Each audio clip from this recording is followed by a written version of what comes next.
Kami dikerumuni kanak-kanak Syariah yang meminta bantuan daripada kami. Boleh dikatakan kami diserbu dengan suasana yang di luar jangkauan kami. Apa masalah? Bijak!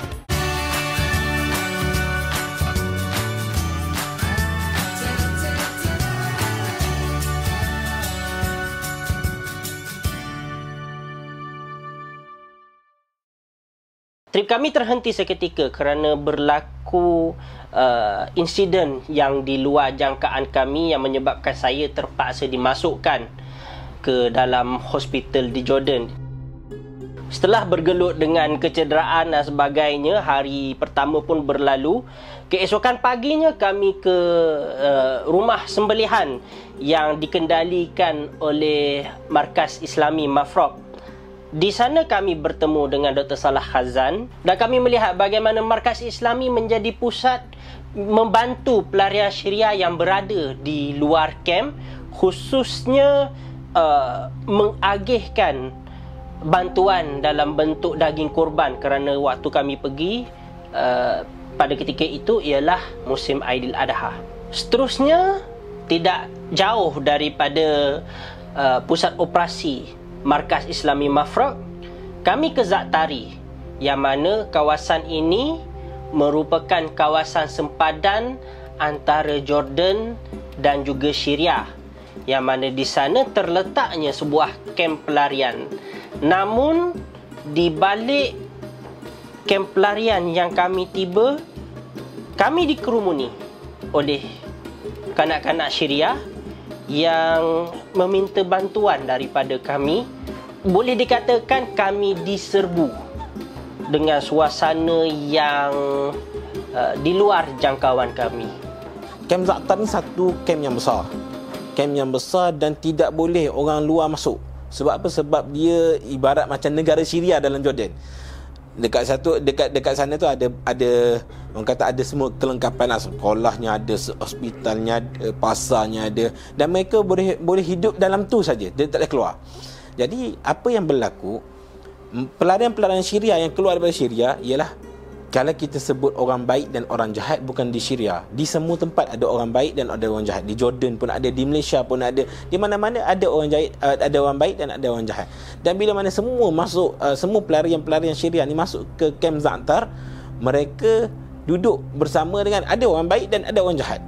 Maka bantuan-bantuan yang melalui orang kata G2G, government to government, contoh daripada Bahrain, daripada UAE bagi bantuan ke Jordan ni, dia akan masuk melalui kerajaan Jordan, dan kerajaan Jordan akan agihkan kepada kem pelarian. NGO tidak dibenarkan masuk. Sebab apa? Sebab NGO ni skala dia kecil.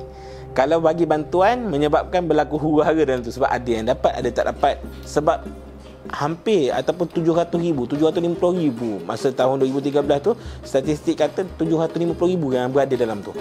Hebatlah ujian tu. Dan dekat sana pun ada orang baik, ada orang jahat dan sebagainya tu, menyebabkan ada yang tak puas hati. Maka bila orang ni dapat bantuan dan sebagainya, adalah cerita-cerita kecil yang kita dapat dengar.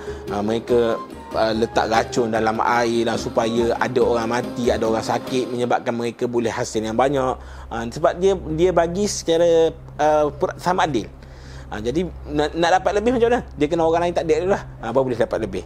Jadi benda-benda itulah yang berlaku dalam Kem Za'atar. Dan kalau kita tengok masa tim daripada rakan-rakan media kita datang pada 2013 Raya Haji dulu, Raya Haji hari tu, kita tengok suasana yang ketegangan bila mana kita cuba dapat permit untuk kita masuk, tapi permit dah dapat untuk masuk, tapi askar pula tak bagi. Sebab apa? Sebab dia kata kalau kamu masuk, kamu kena bunuh lah, kena pukul dan sebagainya. Sebab apa? Sebab dia menganggapkan kita nak bagi bantuan secara keseluruhan kat situ, sedangkan kita nak buat satu dokumentari pada masa tu.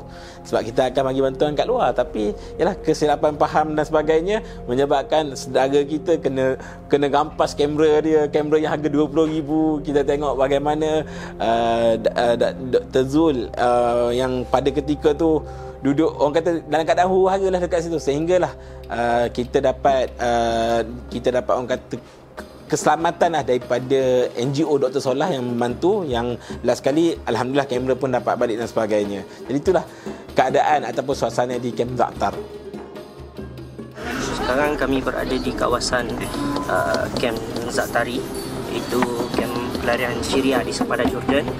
Pada asalnya kita berhasrat untuk masuk ke dalam, namun setakat ini pihak berkuasa telah melarang kami daripada memasuki kawasan di sana. Kamera daripada sahabat wartawan kami dirampas seketika dan ini telah dapat kembali. Namun keadaan agak kacau bilau sedikit sebab di luar daripada kereta kami memang kami tak boleh keluar. Dan keadaan sekarang ini ada pelarian Syria yang mungkin dalam keadaan terdesak,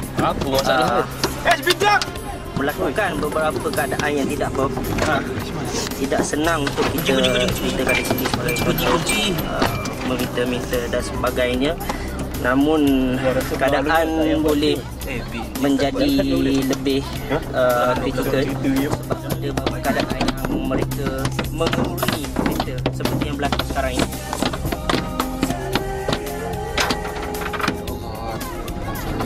Pelarian Syria di Jordan ini terbahagi kepada dua kategori.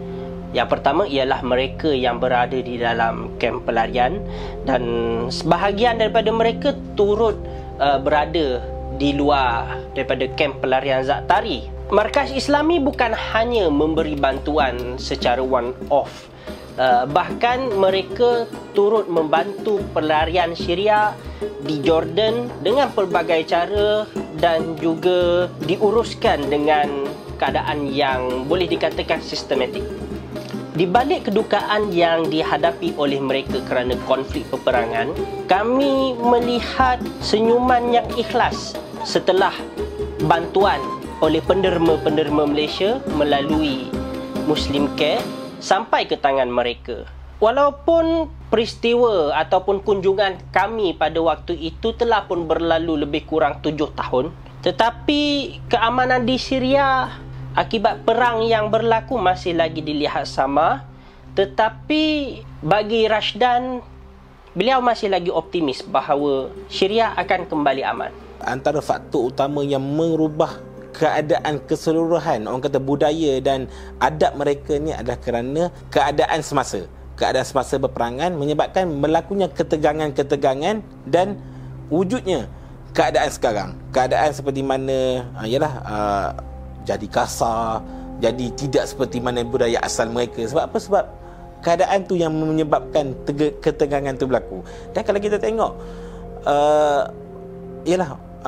kita tengok bagaimana satu demi satu, kita tengok suasana adanya anak melihat ayah dia kena bunuh depan mata, abang melihat adik dia kena rogol depan mata, bagaimana anak melihat mak dia kena jadi pelacur kepada tentera-tentera Bashar ni depan mata, menyebabkan mereka rasa macam mana kita nak hidup, dan mereka bertindak sebagai agresif lah. Tapi bukan keseluruhan.